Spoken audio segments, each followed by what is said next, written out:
Good morning students, myself Renu Soren, teacher of St. Michael's Academy, Betya. Welcome to e-learning classes. बच्चों, आज मैं आप लोगों को कक्षा 8 के कस्तूरी पुस्तक से पाठ्य पुस्तक से पाठ 5 चारू चंद्र की चंचल किरणें पाठ पढ़ाने जा रही हूँ, जिसके की कवि मैथिली शरण गुप्त जी हैं। पाठ शुरू करने से पहले हम लोग उनकी जीवनी पर एक नजर डालते हैं। मैथिली शरण गुप्त जी का जन्म 1886 ईस्वी में झांसी के निकट चिरगांव में हुआ था। वे 1952 से 1964 तक राज्यसभा के सदस्य थे। वे खड़ी बोली कविता के महत्वपूर्ण कवि माने जाते थे।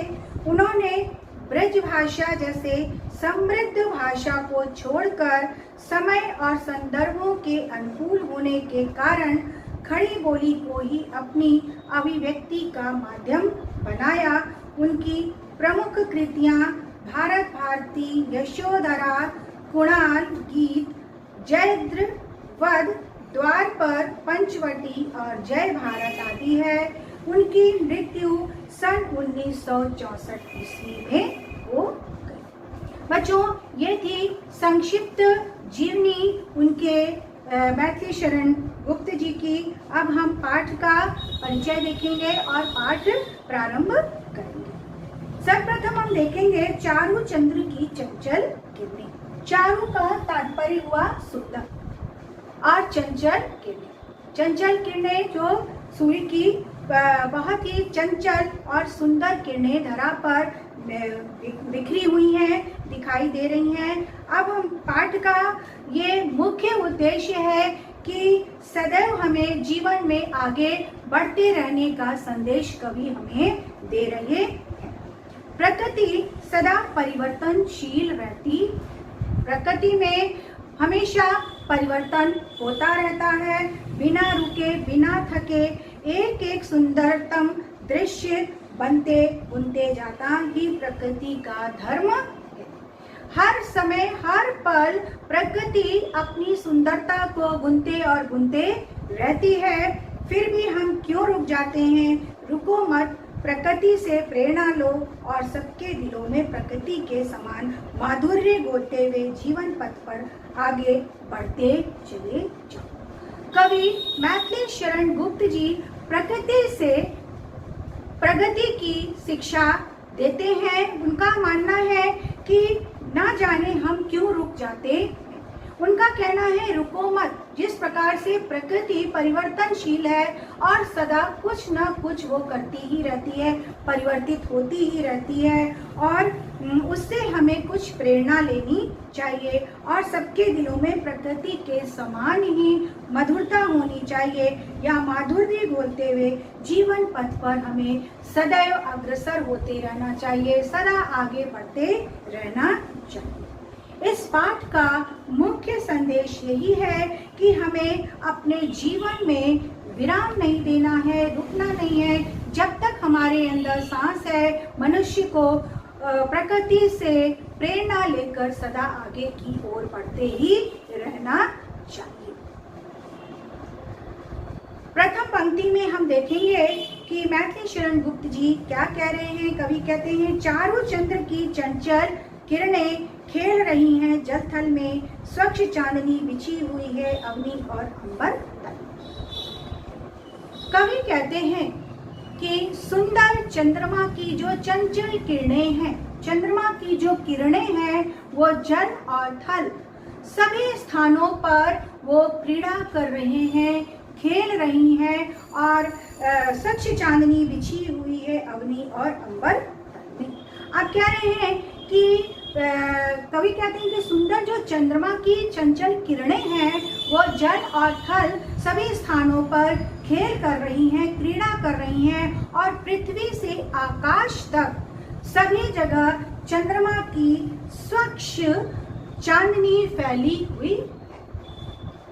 चाहे पृथ्वी हो चाहे वो आकाश हो, और सभी जगह चंद्रमा की एक स्वच्छ और उज्जवल चांदनी फैली हुई है, जिसको कि देखकर ऐसा प्रतीत होता है या ऐसा मालूम पड़ता है कि धरती और आकाश में कोई धुली हुई सफेद चादर बिछी हुई।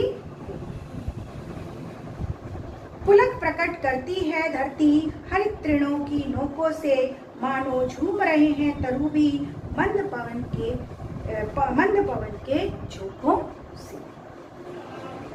पुलक प्रकट करती, कवि दूसरी पंक्तियों में कह रहे, पुलक प्रकट करती धरती हरित तृणों की नोकों से, मानो झूम रहे हैं तरूबी मंद पवन के झोंकों से।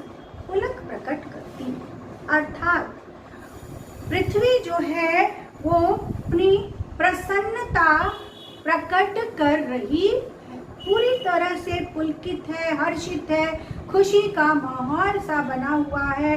पृथ्वी हरे घास के तिनकों के रूप में उसका रोमांचित होना दिखाई पड़ता है, अर्थात धरती जो है वो हरे हरे घास के तिनकों के रूप में पूर्णता पृथ्वी को आच्छादित करके रखी हुई है, और हरे हरे घास जो है वो मन को रोमांचित कर रही है, और चारों ओर हरियाली ही हरियाली दिखाई दे रही है।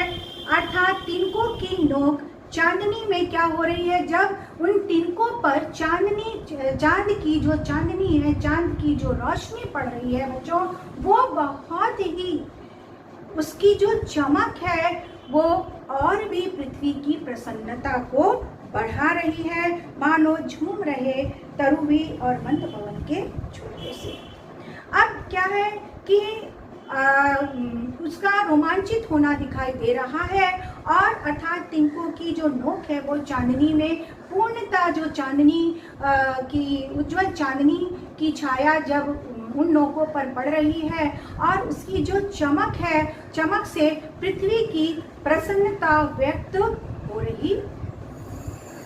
मंद पवन सुगंधित वायु बह रही, मानो झूम हरित तृणों की नोकों से, मानो झूम रहे हैं तरूबी मंद पवन के झोंकों से।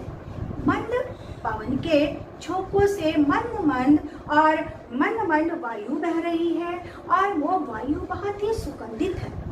अत्यंत सुगंधित वायु मंद हौले हौले धीरे धीरे सुगंधित वायु बह रही है, जिसके की कारण वृक्ष भी जो है वो धीरे धीरे हौले हौले क्या हो रहे हैं, हिल रहे हैं, डुल रहे हैं, मानो झूम रहे तरूबी मंद पवन के झोंकों से।